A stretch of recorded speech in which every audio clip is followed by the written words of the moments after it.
je vous propose que nous passions au volet de la formation et du financement de la formation. Avant de passer la parole, enfin de demander à la MLF et à la FLEC de présenter leur modèle de formation de leur personnel, peut-être d'abord demander à l'agence de nous présenter le modèle des instituts régionaux de formation, comment ils sont mis en œuvre, leur financement et, donc et leurs objectifs.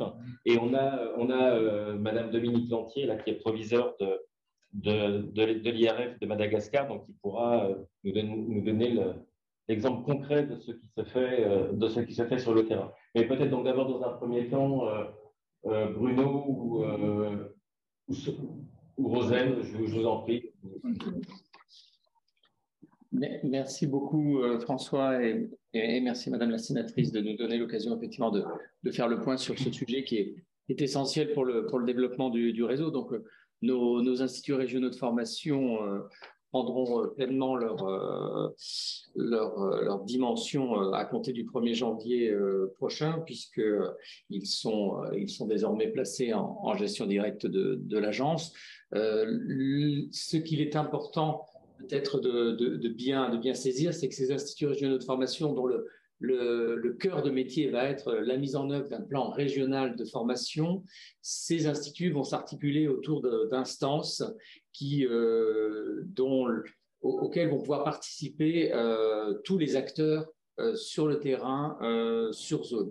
Ces instituts ont vocation à s'adresser à tous les personnels, quel que soit leur statut, de tous les établissements, quel que soit leur statut, partenaires, conventionnés, gestion directe, et ils vont même pouvoir s'adresser à des personnels qui ont vocation justement à intervenir, et c'est un sujet fondamental pour nous, et on le voyait tout à l'heure dans l'enquête qui était menée, ces instituts vont pouvoir également s'adresser à des personnels qui ont vocation, des personnels notamment enseignants, qui ont vocation à intégrer nos établissements et à devenir enseignants dans les établissements d'enseignement français à l'étranger. Et donc, pour pouvoir fonctionner dans les meilleures conditions, deux instances essentielles qui vont être mises en œuvre. La première, vous la connaissez, elle fonctionne déjà depuis presque un an, c'est le Conseil pédagogique et scientifique qui a la responsabilité de s'inspirer des demandes sur le terrain pour construire une offre et créer un plan régional de formation, mais Rosane Le Guenec y reviendra juste après, et il l'a déjà évoqué tout à l'heure. Et puis par ailleurs, la mise en place d'une instance administrative et financière dans laquelle vont pouvoir siéger tous les acteurs du terrain pour mettre en œuvre les différentes actions qui seront notamment proposées sur le plan pédagogique par le Conseil pédagogique et scientifique. Et parmi ces acteurs, très très important pour nous, on va bien sûr y retrouver l'ensemble des représentants des personnels des établissements qui forment la zone, mais également les représentants des présidents des comités de gestion des établissements conventionnés et partenaires, les représentants des associations de parents d'élèves qui siègent au sein des établissements en gestion directe, et puis également des représentants des personnels enseignants, non enseignants, de nos établissements EGD, conventionnés et partenaires. Et puis, on aura également, en fonction des zones et en fonction de leur spécificité, on aura également des représentants notamment de la mission laïque française, puisque on pourra étoffer nos plans régionaux de formation en fonction des demandes et des besoins d'offres que la mission laïque française pourra avoir dans certaines de ces zones. Donc voilà un petit peu le format général de ces instituts régionaux de formation. Et puis le directeur général a évoqué la construction budgétaire. Je voudrais juste préciser que dans cette construction budgétaire, donc on a effectivement deux recettes principales, on va dire 3 recettes principales. Il y en a 2 qui viennent du terrain. Une première qui est celle apportée par tous les établissements d'une zone pour le plan de formation continue et donc qui provient en général d'une participation de chaque établissement en fonction sur un pourcentage qui est fonction de sa masse salariale. C'est ce qu'on appelle de manière rapide le 1% formation continue. Ça, c'est une première recette sur zone qui est importante. Elle correspond globalement au plan mondial à environ 8 millions d'euros. On a une deuxième recette qui est celle des établissements partenaires qui, depuis une dizaine d'années, depuis la mise en œuvre des accords de partenariat, participent aux frais de fonctionnement du réseau. C'est ce qu'on appelle aussi un peu rapidement le 2% qui se prend sur le chiffre d'affaires ou le 1% en fonction des négociations qui ont pu avoir lieu par le passé. Et cette recette-là, elle est au bénéfice de chacune des zones. Chaque établissement partenaire fait remonter cette recette à l'établissement, à l'Institut régional de formation. Sur le plan mondial, c'est une recette évaluée à environ 6 millions d'euros. Et puis une troisième recette qui est essentielle au bon fonctionnement de nos IRF, ça sera un apport de l'agence en fonds supplémentaires pour pouvoir équilibrer les budgets des IRF et surtout faire en sorte que les plans régionaux de formation de chacune des zones ne dépendent pas directement des revenus, des recettes d'une zone, mais dépendent bien du besoin de chacune des zones et puissent pour chacun avoir et proposer un plan ambitieux de formation de tous les personnels d'une zone. Donc voilà un peu la construction telle qu'elle se fera dans le cadre des IRF. Et puis on sera amené, puisque désormais les IRF seront tous placés en gestion directe de l'agence, on pourra justement dans ce cadre-là et à l'occasion des instances centrales de l'agence faire un point annuel sur la manière dont les choses se développent. Un dernier petit point important, on dit Institut régional de formation, parce que ça va être le cœur de métier des instituts régionaux de formation, mais ces instituts, à travers leurs instances, que ce soit le CPS ou le Conseil des affaires administratives et financières, ces instituts vont pouvoir également développer, mettre en œuvre des actions qui ne seront pas que des actions de formation, des actions mutualisées, pensées en fonction des besoins émanant des établissements. Ça peut être des actions pédagogiques spécifiques, ça peut être des rencontres sportives, ça peut être tout événement, tout élément qui peut être au bénéfice d'une zone et qui tiendra bien sûr compte de la spécificité de chacune de ces zones et qui sera tout simplement pensé par la zone pour les établissements de la zone. Rosen, si tu veux compléter. Oui, peut-être sur la manière dont, avec les 8 mois de recul que nous avons dans le cadre du CPS, la manière dont nous réfléchissons la formation à l'agence, c'est une formation qui est destinée à l'ensemble des personnels. Il est vrai que les enseignants sont peut-être ceux qui sont les plus habitués à aller vers les formations, à en faire demande, mais là, il y a bien un focus particulier sur l'ensemble des personnels et le fait qu'on va tenter de répondre quasiment à l'ensemble des demandes. Donc, pour concevoir effectivement ces plans régionaux, nous nous basons sur 3 éléments qui nous semblent fondamentaux. Les besoins exprimés par chacun des personnels au travers de la plateforme Athéna, expression de besoins de formation qui sont exprimés et que nous analysons à la suite.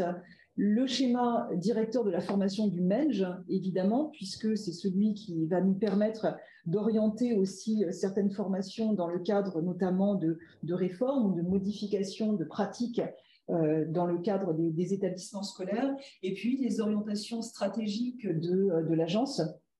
Et ce sont ces orientations stratégiques qui nous permettent là aussi de poser dans les plans de formation ce qui nous apparaît comme des formations quasiment obligatoires dans chacune des zones.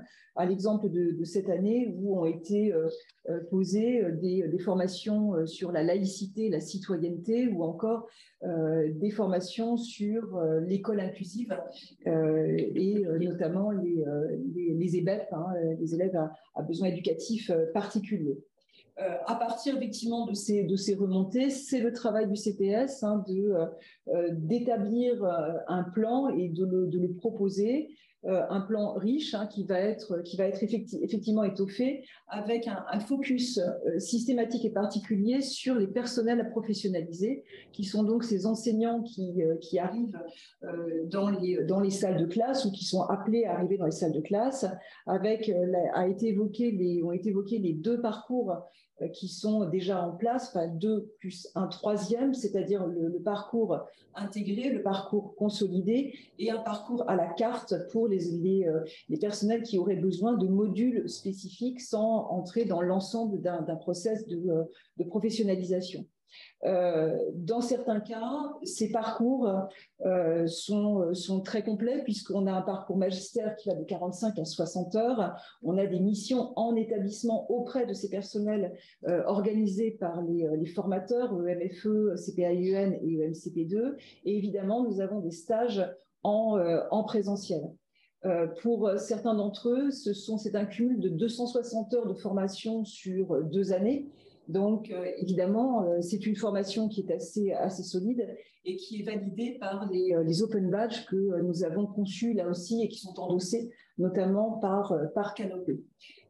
Ces formations, nous allons les déployer plus avant au travers des conventions et partenariats qui étaient évoqués par Bruno, notamment sur les articulations et les possibilités d'aller vers une masterisation des métiers de l'enseignement pour ces personnels, à l'instar de ce que la UFE a déjà mis en place, notamment en Tunisie, et ce qu'elle va poursuivre sur d'autres zones.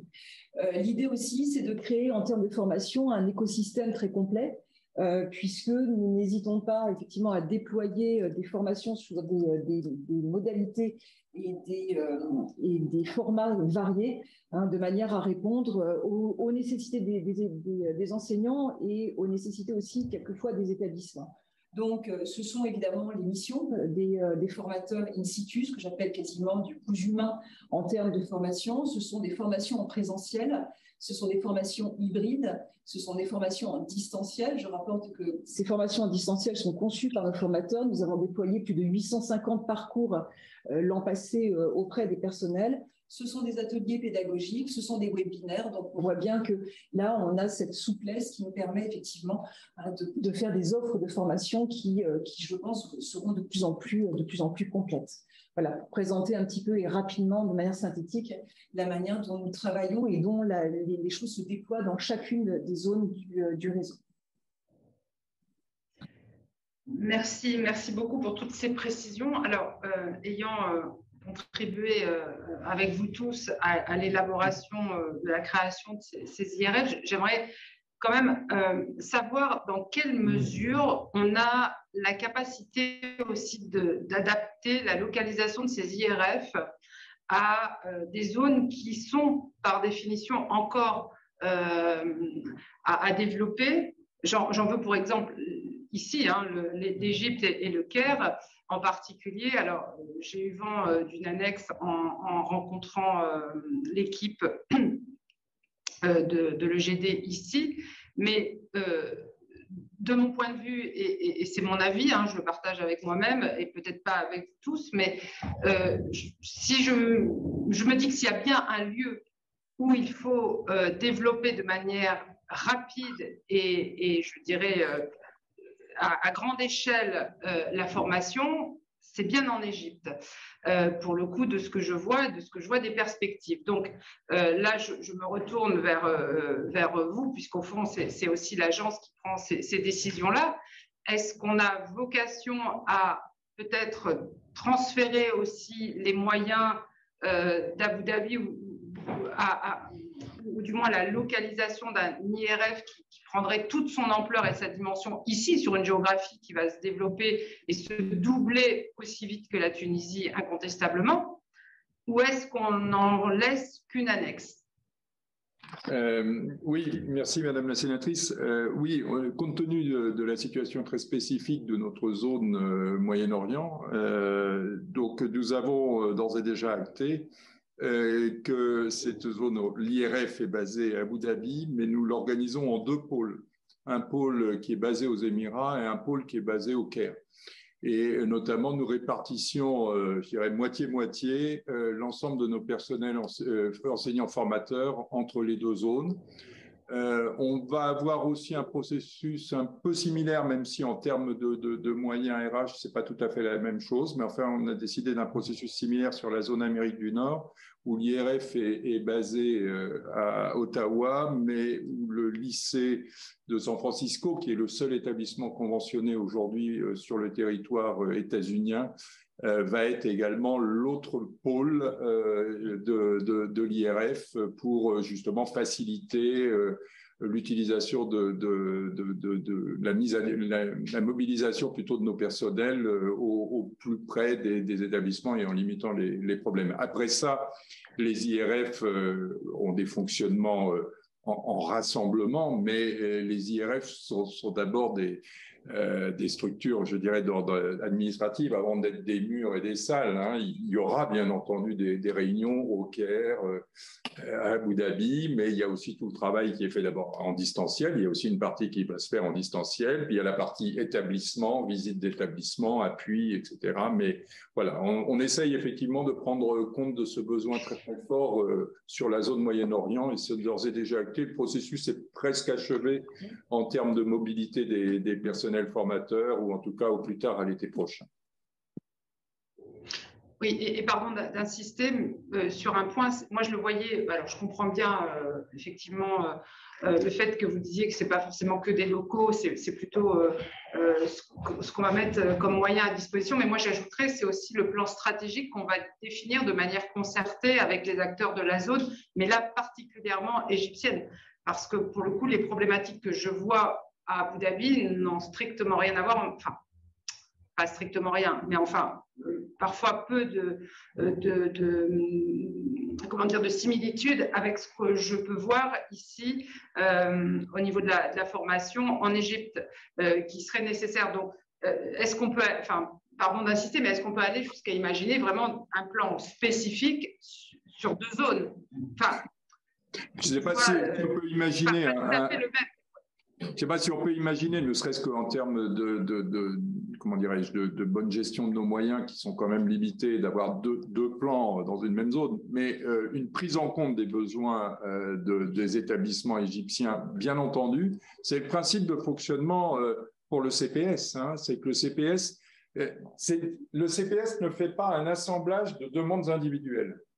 Le CPS recense les demandes individuelles qui remontent par Athéna via les chefs d'établissement. Mais ce que j'ai demandé aux chefs d'établissement, et j'ai été très clair, nous avons été très clairs dans les séminaires de rentrée, c'est que dans chaque établissement, il y ait véritablement une cellule de formation qui soit très active, qui ne soit pas une cellule de recensement des demandes individuelles, elle le fait, mais qui soit aussi une cellule de planification stratégique du besoin en formation de cet établissement, pour que justement, dans le dialogue avec le CPS, nous identifions bien les besoins, non pas simplement des personnes, mais les besoins des établissements et les besoins d'une zone, ce qui nous permettra justement d'avoir toute la souplesse pour organiser le plan régional de formation et répondre le mieux possible aux besoins. J'ajouterais que dans le cas de l'Égypte, lorsque je suis passé il y a un petit peu plus d'un mois de cela, nous avons eu des échanges avec le COCAC, avec l'équipe de l'ambassade, sur le travail que nous devons mener spécifiquement avec l'ambassade, sur le travail amont de constitution de vivier, qui relève de la coopération universitaire, mais qui doit être coordonné avec ce que nous faisons, nous, justement, en accompagnement avec les programmes de professionnalisation. Donc, bien entendu, on va essayer de travailler avec un focus spécifique sur l'Égypte dans le cadre de notre plan régional Moyen-Orient. Merci, monsieur le directeur. Avant de passer la parole à Madame Lantier pour qu'elle nous fasse part de la façon dont son IRF est mise en place, j'avais une question concernant l'éventuel cofinancement par le MEN, dans la mesure où il y a des académies partenaires de l'agence un peu partout en France et que, à ma connaissance, donc, certains IRF ont recours à des formateurs qui viennent de ces académies partenaires en supplément des EMCP2 ou des EMFE. Est-ce que le MEN contribue sur la masse salariale, enfin, assume la masse salariale de ces personnels qui viennent faire de la formation et donc contribuent indirectement au financement des IRF. On aimerait savoir un petit peu comment se passent les choses quand vous avez recours à ces personnels des académies partenaires. Oui, merci. Je vais laisser Rosen répondre juste en deux mots, de dire que oui, nous faisons appel, bien entendu, à des ressources du ministère de l'Éducation nationale, mais que nous pourrions pousser notre comptabilité analytique sur la formation jusqu'à prendre en compte effectivement les salaires de ces personnels et le temps horaire passé pour la formation au bénéfice du réseau. Mais c'est vrai que dans les conventions de partenariat que nous avons, ce n'est pas compté. En fait, c'est essentiellement du per diem. Mais je laisse... Per diem et des interventions effectivement gratuites, mais dans le cadre d'une convention effectivement que l'AEFE porte avec le MENJ sur ces académies dites partenaires de formation.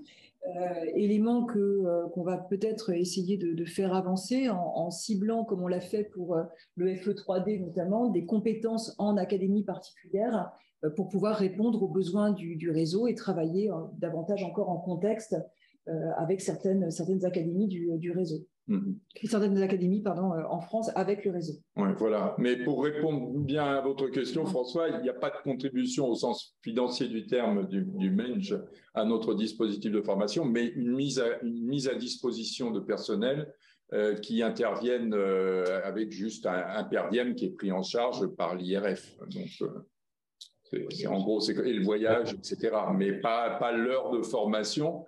Ce qui mériterait d'être comptabilisé. Hein, d'ailleurs, on peut peut-être travailler là-dessus parce que je crois que dans la comparaison, évidemment, avec ce que peuvent faire certaines officines privées qui facturent à l'heure des tarifs prohibitifs, de voir que l'offre de formation publique venant avec le MENJ, avec nous, ce que nous mettons à disposition, est quand même pas très très cher pour les établissements. D'accord, très bien. Merci Olivier. Je passe maintenant la parole à Madame Lantier, donc, pour qu'elle nous parle un peu de son IRF et du financement de cet IRF. À vous, Madame Lantier, avec mes remerciements. Oui, bonsoir à tous. Merci, Madame la sénatrice. Merci de me laisser la parole. Je vais parler de notre IRF, pas de mon IRF, vous le comprendrez bien, puisque c'est effectivement le résultat d'un travail de zone, mais également avec l'agence. Et ce travail, il porte plutôt ses fruits. Je me reconnais parfaitement dans le discours qui a été tenu à la fois par le DEDA, et par l'ADF. En effet, on a un investissement fort de nos personnels qui ont très vite pris la mesure de ce qu'Athéna pouvait permettre. 80% des personnes de la zone se sont lancées dans l'expression des besoins de leur formation. C'est considérable, vous pourrez le mesurer. Et il a fallu bien sûr un gros travail de traitement à la fois des CFC que nous accompagnons que nous pouvons au niveau des formateurs et également de l'ensemble du CPS pour pouvoir synthétiser et donner du sens justement et remettre les priorités qui étaient à la fois celles de la zone, celles du MENJ et de la UFE en ordre de marche dans ce PRF.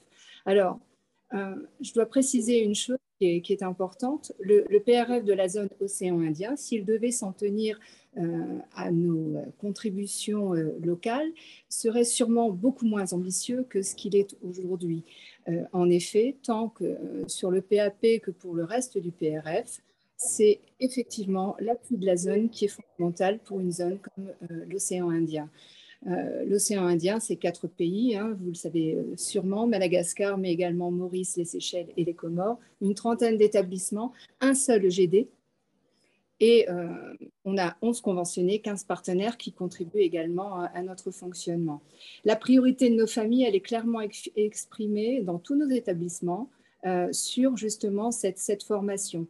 Et la solidarité qui peut exister grâce au montage dans lequel nous nous trouvons et avec l'AEFE reste donc un point fort pour nous laisser les moyens de développer cette formation. Et on a bien sûr eu recours à toutes les formes de formation qu'évoquait tout à l'heure Rosen, à savoir du présentiel, de l'hybride, du distanciel. Et on continue de le faire parce que cette période pandémique nous a amené à justement réfléchir une formation peut-être différemment et à déployer des outils aussi ponctuels qui répondent vraiment à des besoins, dans la réactivité vraiment des besoins exprimés par les établissements, et aussi la volonté pour nous d'asseoir les éléments de compétences qui sont envoyés dans la formation en permettant un temps en présentiel, un temps en distanciel qui permet justement de revenir sur une expérience qui aura été menée en formation.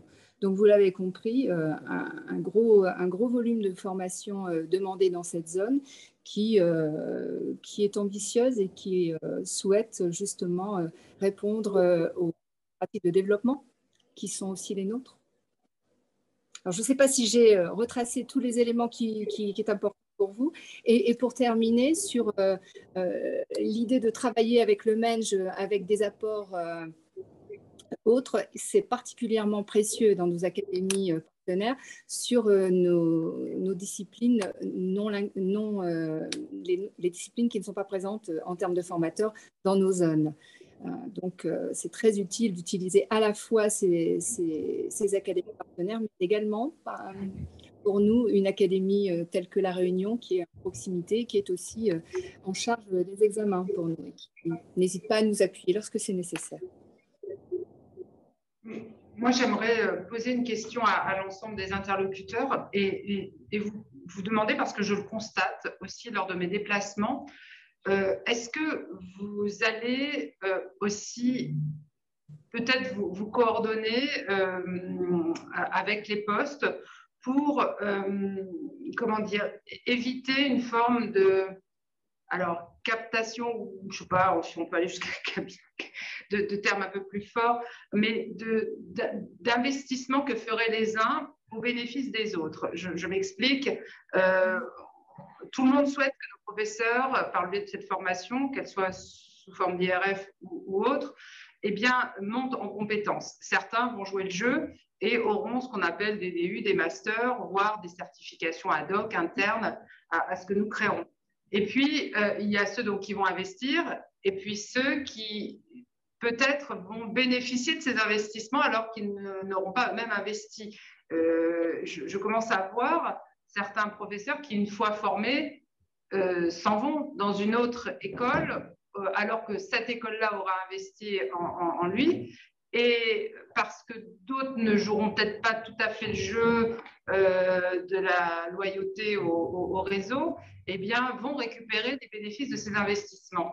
Est-ce qu'on va prendre un peu en amont ce problème qui commence à en être un, moi je me permets de le dire aussi ici et que je commence à constater. Est-ce que c'est quelque chose qui va rentrer dans les critères à venir aussi j'ai envie de dire aussi, parce qu'il faudra faire une évaluation de ce dispositif assez rapidement pour voir où on en est de sa progression. Est-ce que ça va rentrer dans les critères? Je crois qu'on peut répondre à ce stade de deux façons à votre question, Madame la proviseure. Madame la sénatrice. Je veux bien, je resterai toute ma vie, s'il vous plaît. C'est pas un problème. Vous resterez toute votre vie, c'est exactement. Non, d'une part en disant que bon, dans les zones où avec un développement assez rapide, et j'ai en tête le cas de la Tunisie. On a eu un travail qui a été mené avec le poste diplomatique pour organiser justement les relations entre les établissements dans le pays.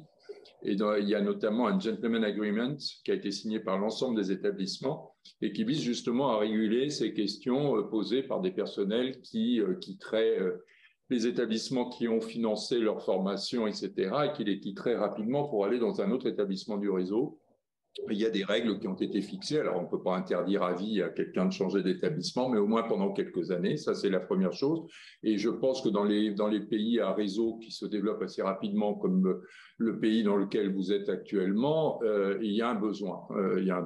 Il va falloir que l'on travaille là-dessus. On l'a évoqué avec le poste diplomatique il y a quelques semaines de cela, et je pense que ça va être l'un des enjeux, mais il n'y a pas que là. Il y a d'autres endroits où il faut le faire.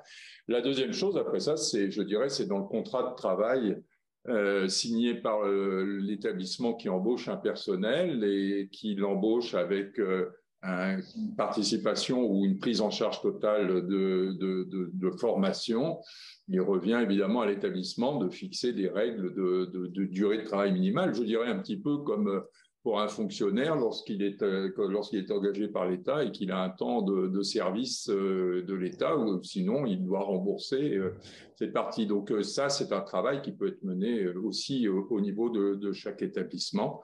Et puis au niveau des zones, c'est plus compliqué évidemment à faire, mais juste pour préciser les choses sur le fonctionnement de nos IRF, c'est que nos IRF, que ce soit au niveau du CPS ou au niveau du CAF, ont une représentation de COCAC, d'un COCAC, qui est là pour représenter l'ensemble des COCAC de la zone et remonter éventuellement les problèmes qui peuvent remonter des autres pays afin que vraiment l'IRF est une gestion au niveau de la zone qui peut intégrer ce genre de problématiques si on constate que finalement des établissements dans un pays donné financent de la formation pour des gens qui partiraient trop vite dans d'autres pays de la zone. Donc tout ça pourra être remonté et régulé, mais ça passera par une régulation au niveau du droit du travail, des contrats signés par les établissements.